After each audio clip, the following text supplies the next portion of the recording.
텐데 너무 환영한다고 얘기하고 싶고요. 또 뿐만 아니라 제주 가정교회뿐만 아니라 우리 결혼부들, 우리 싱글들 모두 진심으로 저는 늘 환영합니다.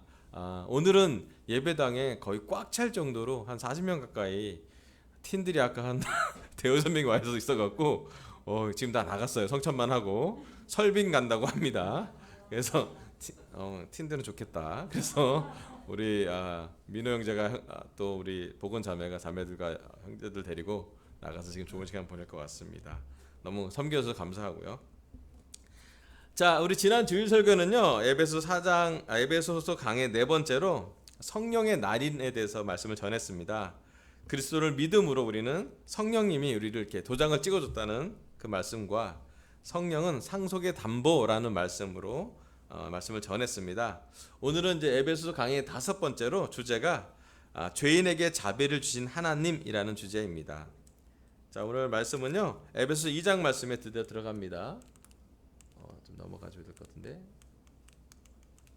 안 되네요. 좀 넘겨주세요. 죄송합니다.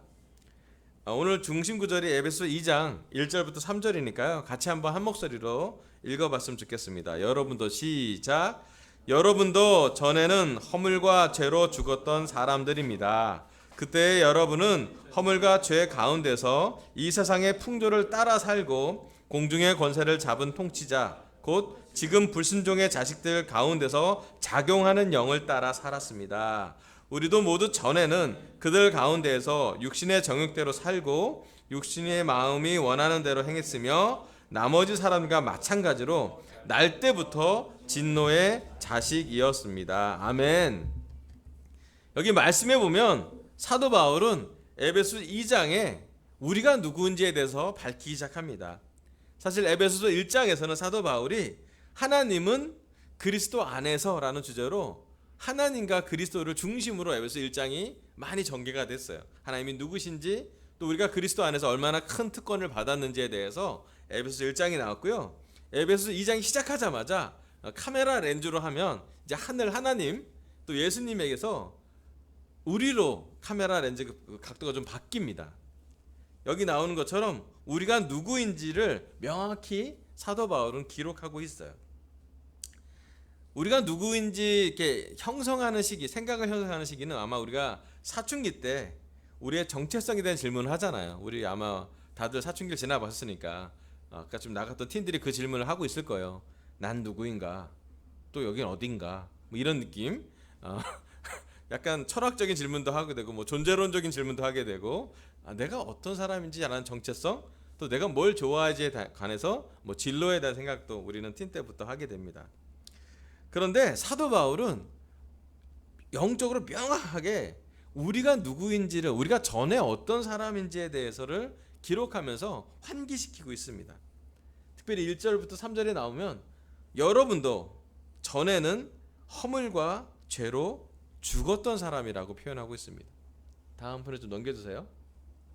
자, 오늘 설교 첫 번째 포인트는요.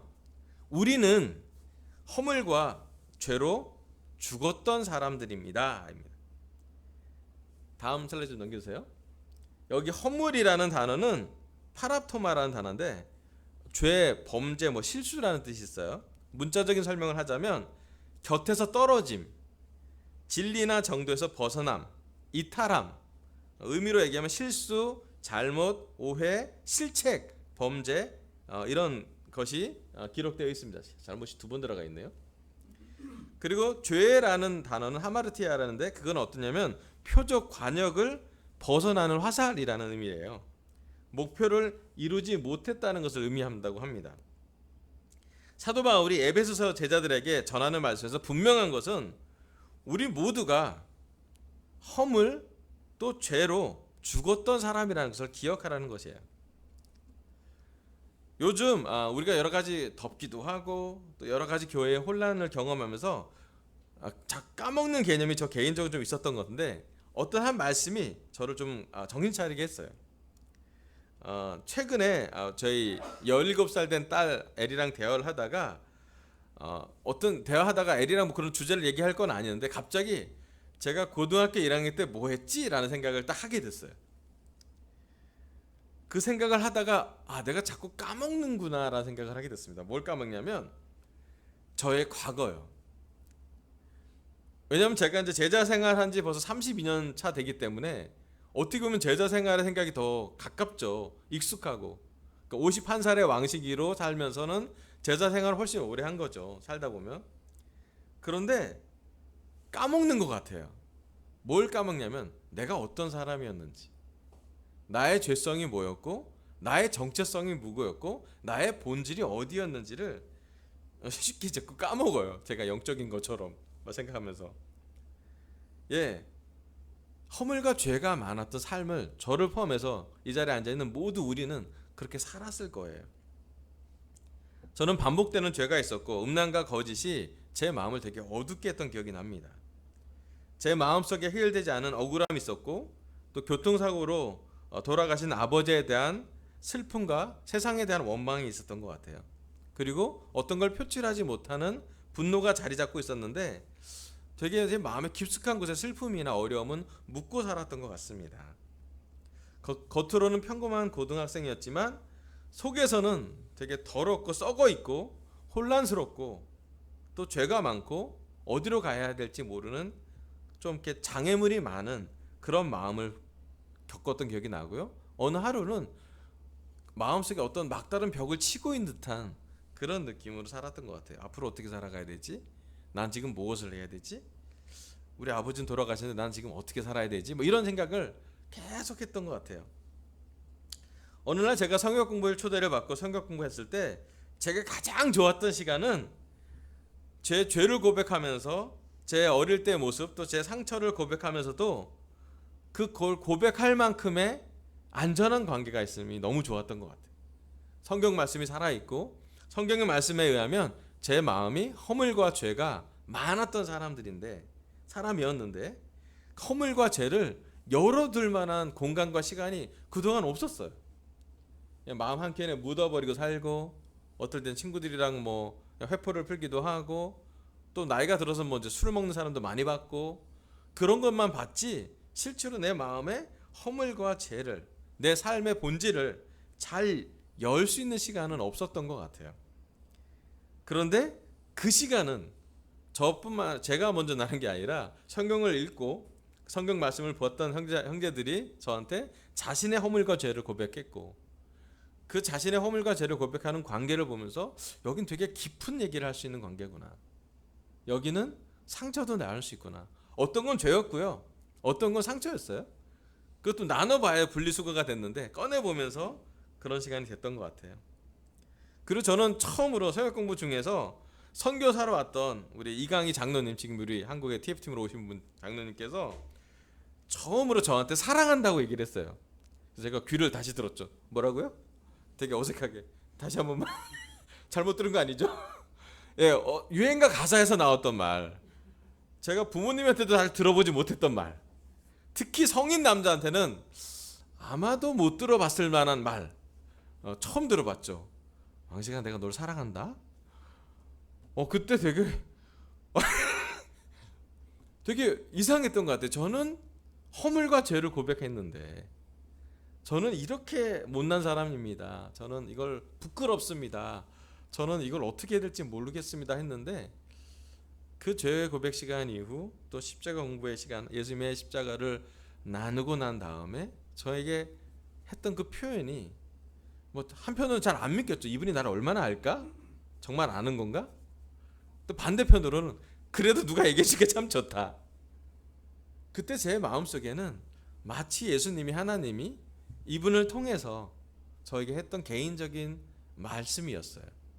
성경에서 그렇게 사랑한다고 하나님이 세상을 이처럼 사랑하사 독생자를 주셨다는 얘기를 어렸을 때부터 종교적으로 많이 들었지만 머리에서 알고 있는 것과 실제로 내 마음 깊숙한 곳에서 누군가 정말 진실한 상황에, 특히 제가 허물을 얘기하고 죄를 나눌 수 있고 제 마음을 이렇게 열었을 때, 머리를 열었을 때가 아니라 마음을 열었을 때 저에게 들어왔던 그 말씀은, 그 나눔은, 그 사랑한다는 표현은 그리스도의 사랑 또 하나님의 사랑을 느낄 수 있는 아주 중요한 시간이었던 것 같아요.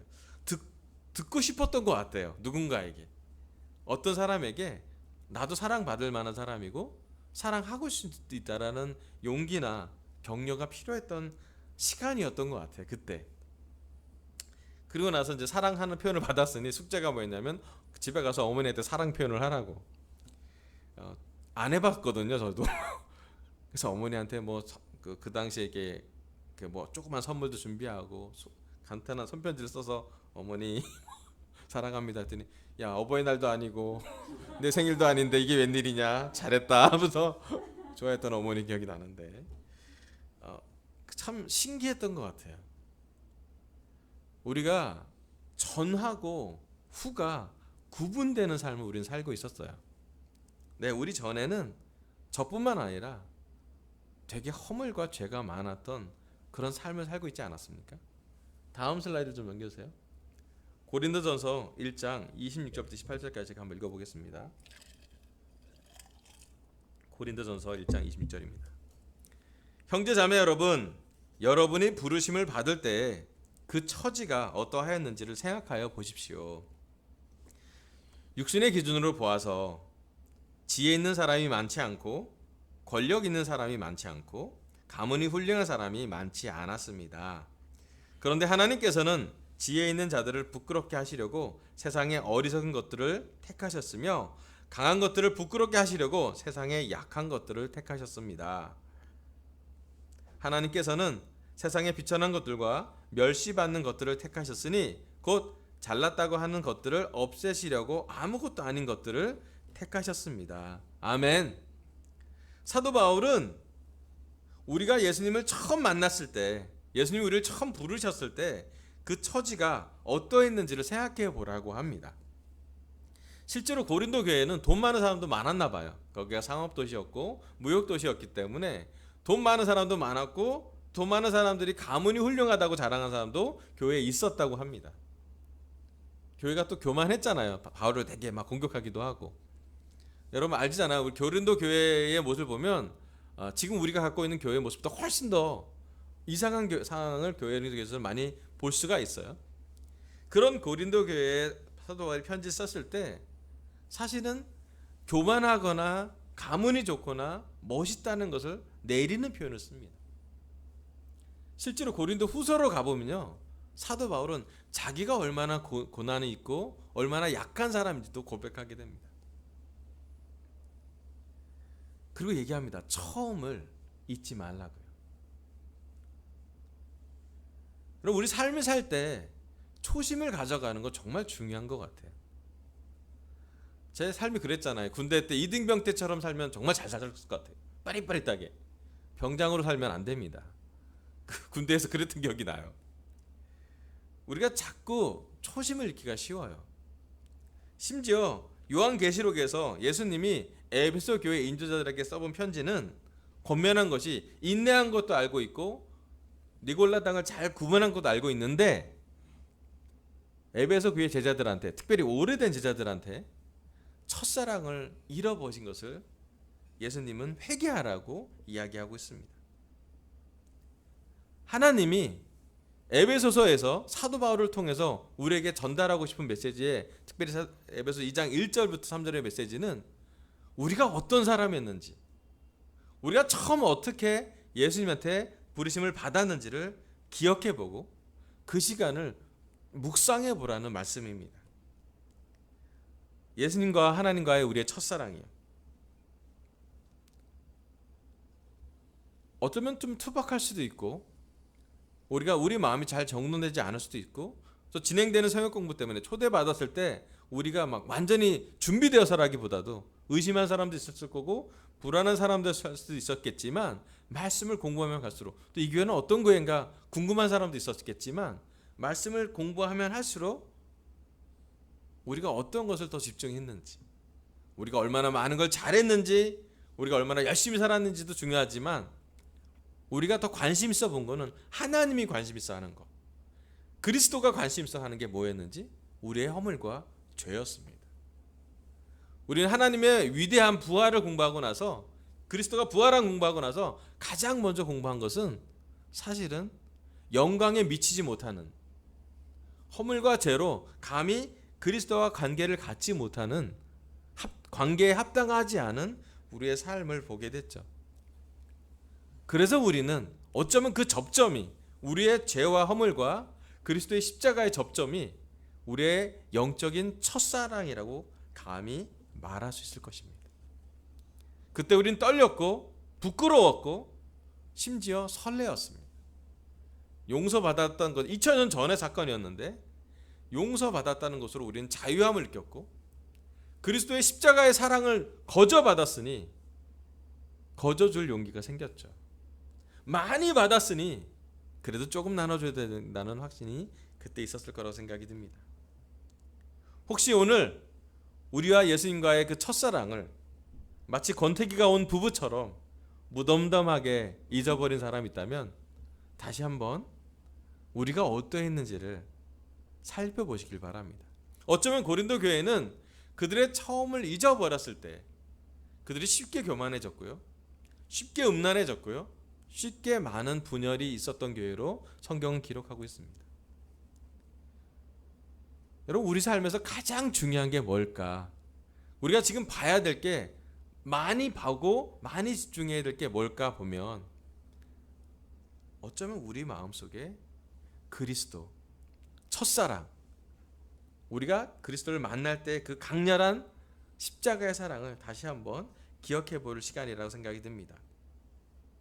놀라운 것은 사도 바울은 그 첫사랑을 잊지 않았고 그 초심을 잊지 않으려고 최선을 다한 사람인 것 같아요. 그리고 감옥 안에서도, 에베소에서도 에베소 편지를 쓰면서 그 첫사랑을 지속적으로 이야기하고 있습니다.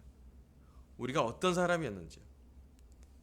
그 앞에 고린도서 1장 1절부터 3, 에베소서 2장 1절부터 3절 잠깐 슬라이드 앞으로 넘겨주세요. 여기 보면 이렇게 나와요.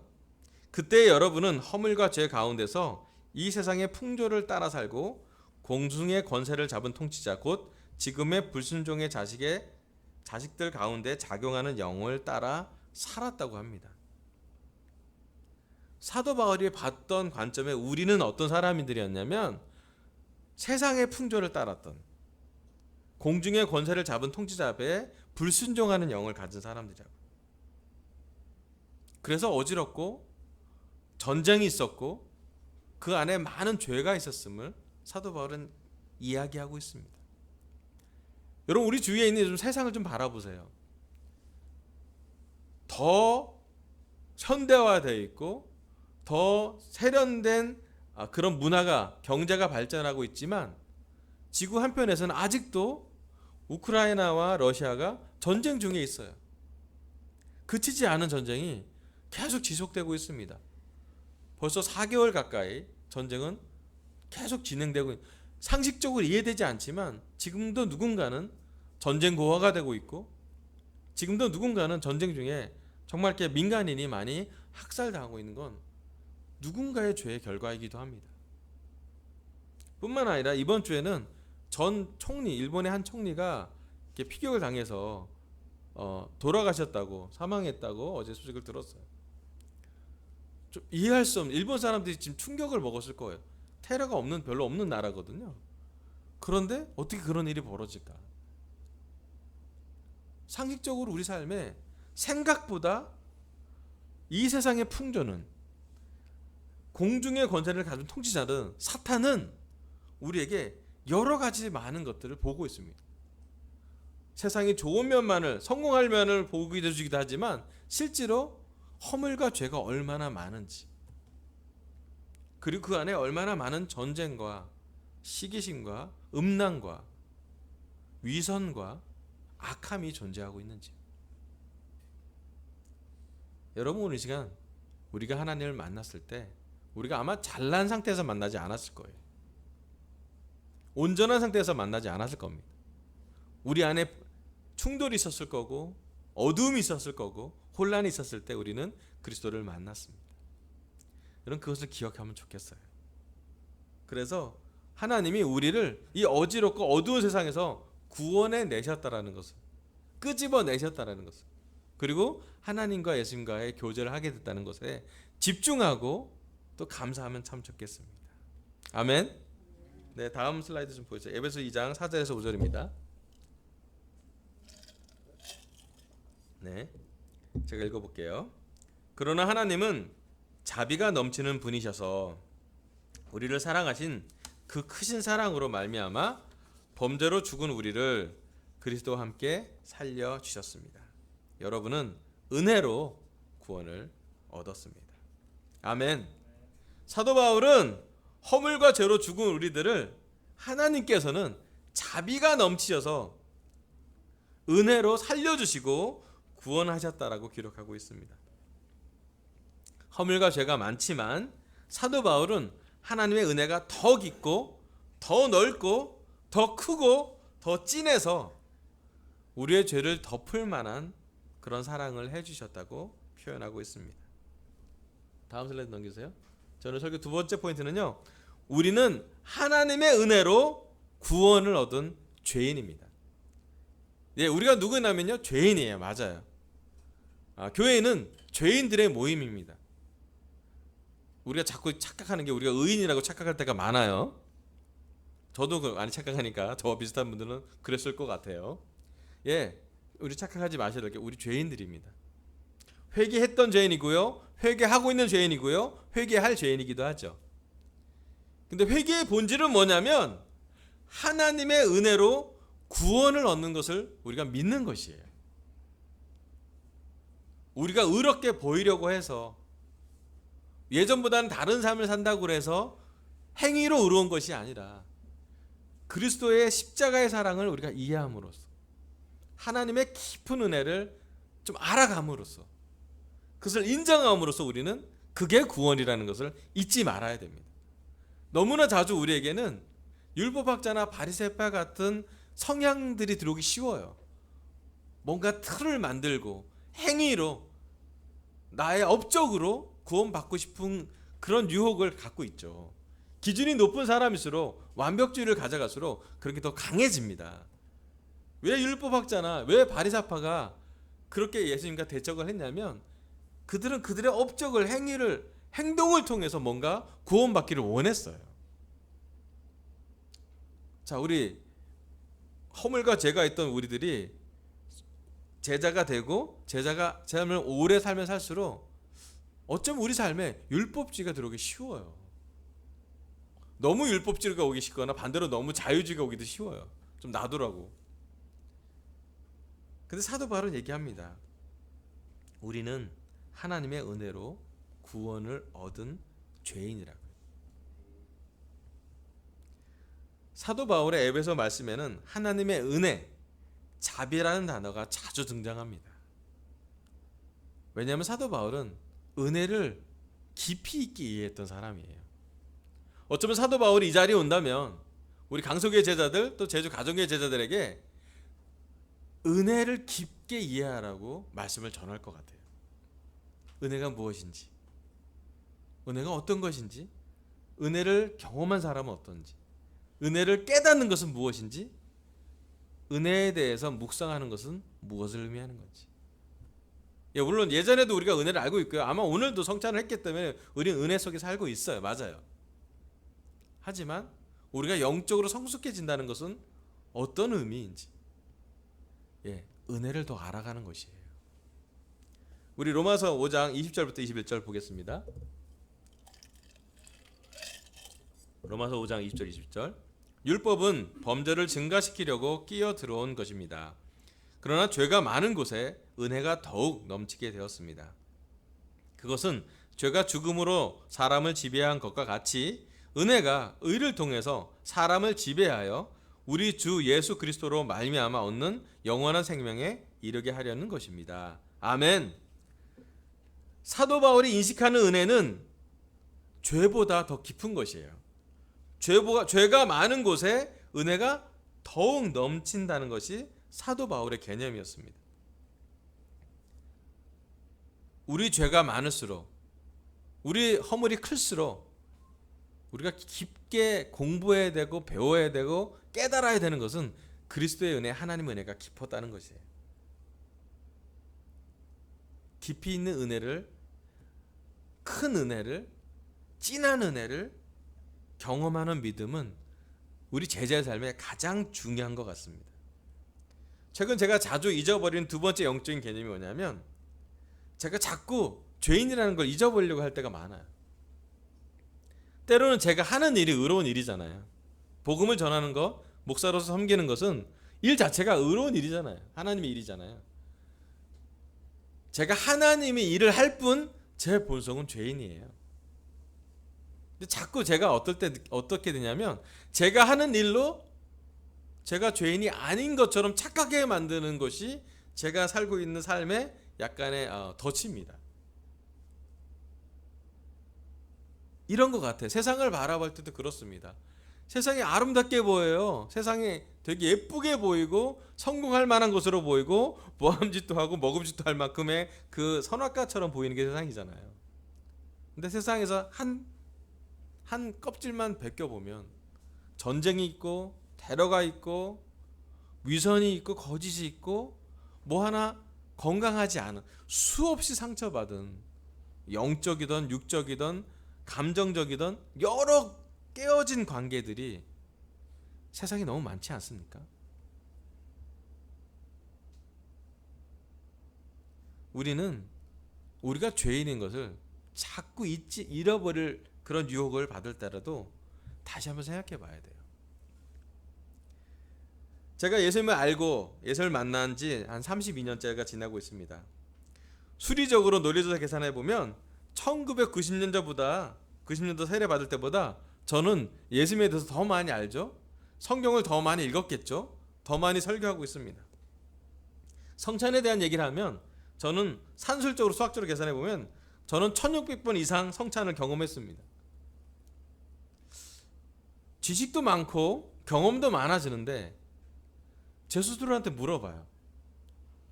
왕식아, 너 1600배 더 은혜를 경험했니? 그때 제 마음이 좀 이렇게 뭔가 이렇게 뒤통수를 맞은 느낌이었어요. 내가 자꾸 제자라는 그런 타이틀 안에서 죄인이라는 걸 자꾸 이렇게 잊어버리는구나. 내 본질을, 내 정체성을 자꾸 이렇게 내려놓는구나. 마치 내가 하고 있는 일이, 내가 했던 기도가, 내가 했던 말씀, 내가 알고 있는 말씀이 마치 내 행위가 나를 정당화시키는 것처럼 자꾸 죄인인 걸 까먹게 만드는 것 같아요. 심지어 그 죄성은 어떻게 하냐면 보이지 않는 하나님보다 보이는 사람들을 더 집중하게 만들어요. 특히 죄를 지면요, 죄를 진 나를 더 많이 보잖아요. 죄가 없는 그리스도를 보는 게 아니라. 우리가 그렇잖아요. 눈을 뜨면 세상이 더 강한 시각적으로 더 큰 자극을 줘요. 오히려 눈에 보이지 않는 것은 잘 안 보이죠. 하지만 하나님은 얘기합니다. 우리가 은혜에서부터 성장해야 된다고요. 마지막 구절 히브리서 5장 12절부터 14절 한번 보여주세요. 히브리서 5장 12절이요. 시간으로 보면 여러분은 이미 교사가 되어야 할 터인데 다시금 하나님의 말씀의 초보적 원리를 남들에게서 배워야 할 처지에 놓여 있습니다. 여러분은 단단한 음식물이 아니라 젖을 필요로 하는 사람이 되었습니다. 젖을 먹고서 사는 이는 아직 어린아이이므로 올바른 가르침에 익숙하지 못합니다. 그러나 단단한 음식물은 장성한 사람들의 것입니다. 그들은 경험으로 선과 악을 분별하는 세련된 지각을 가지고 있는 사람들입니다. 아멘. 히브리서 저자는 시간적인 개념으로 좀 오래 제자생을 살았던 것 같아요. 이분은 이야기합니다. 시간으로 보면 여러분은 이미 교사가 되어야 한다고요. 그건 그리스도인으로 산지 시간이 꽤 지난 사람들에게 전한 말씀이에요. 가르치는 사람이 되었어야 한다고요. 그런데 한 비유를 얘기합니다. 우리 영적으로 젖을 먹고 있는 사람인지 아니면 단단한 음식을 먹고 있는 사람인지 생각해 보라고요. 우리 알잖아요. 젖을 먹는 사람은 악이라는 거예요. 우리가 언제 젖 먹냐면 잘 걷지도 못할 때 먹잖아요. 그 젖을 먹으면 한계가 있어요. 그런데 세련된 지각을 갖고 사는 사람은 스스로 단단한 음식을 먹는다고요. 고기를 먹는다고요. 여러분, 우리가 영적으로 젖을 먹고 계십니까? 아니면 단단한 음식을 먹고 계십니까? 은혜를 생각할 때 은혜의 전만을 생각합니까? 아니면 은혜의 고기를 생각합니까? 단단한 음식물로서의 은혜를 우리가 소화하고 있는지요? 제가 요즘 교회의 혼란 속에서 하나님이 우리 교회에 큰 눈으로 가르치는 놀라운 것 중에 하나가 뭐냐면, 하나님이 우리 한국 그리스도교회를 개혁하려고 하는 것 같아요. 신기해요. 코로나 때문에 2년 동안 여러 가지 우리가 어려움을 겪었지만, 코로나가 끝나는 시점에서 하나님은 우리 교회에 여러 개를 많이 흔들고 계세요. 근데 그 흔드심의 중심은 무엇이고 어디로 하나님이 인도하게 하고 싶으실까? 하나님의 뜻은 정말 무엇일까? 우리가 막 기도하잖아요. 우리 이제 금식 기도하시는 분도 있고 감사해요. 그런데 한 가지 확실한 것은, 하나님은 교회에서 하나님 중심이 되지 않는 모든 것들을 개혁하려고 하실 것 같아요. 인간이 중심이 되는 많은 것들을, 그게 인도자든 아니 인도자가 아니고 성도든 누구든 간에, 인간의 논리와 인간의 개념과 인간의 구성이 아니라 그리스도와 십자가와 은혜 안에 우리를 집중하게 하게 하는 것이 바로 지금 우리 하나님이 우리에게 던져주는 단단한 음식물인 것 같아요. 젖만 먹는 사람이 이거 익숙하지 않아요. 젖을 주기를 원해. 누군가가 우리에게 떠다 먹여주길 원하고, 설명해 주기를 원하고, 이해시켜 주길 바라죠. 거기에 만족할 수도 있어요. 괜찮아요. 근데 여기서 말씀해 보면, 그들은 경험으로 선과 악을 분별하는 세련된 지각을 갖고 단단한 음식을 먹으면서 장성한 사람들이라고요. 우유를 먹다가 갑자기 단단한 음식을 먹으면 애가 잘 소화를 못하죠. 우유에서 뭐 이유식으로 가고, 이유식에서 좀 더 단단한 음식을 먹고 나중에 이제 고기를 먹으면, 애들이 고기 맛을 알면 끝나죠. 이제 고기 맛을 알면 야채를 찾지 않습니다. 알잖아요. 성장기 틴을 시키면은 고기 외에는 원하지 않아요. 성장하려면 진짜 고기가 필요하죠. 단백질이 필요하잖아요. 오늘 하나님은 한국에 있는 모든 제자들을, 저를 포함해서 고기를 던져주고 계세요.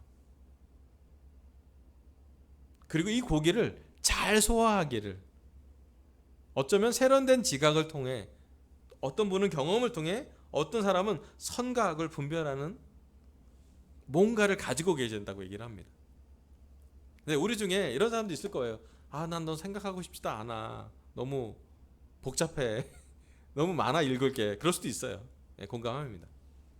하지만 하나님이 원하시는 가장 강력한 중심은 뭐냐면, 우리가 스스로 하나님과 관계를 깊게 은혜를 이해하는 것이에요.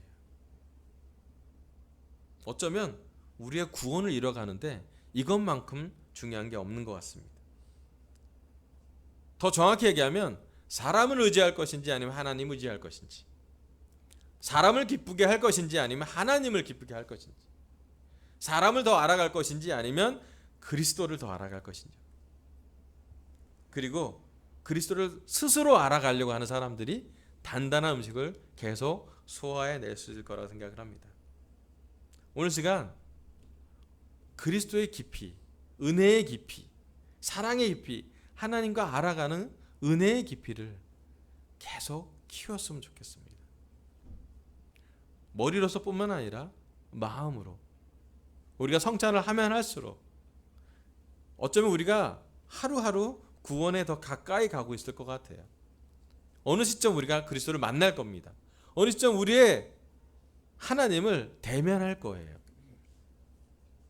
그때 우리가 그리스도의 은혜를 더 알아왔다고, 하나님의 사랑을 더 깊게 이해해왔다고.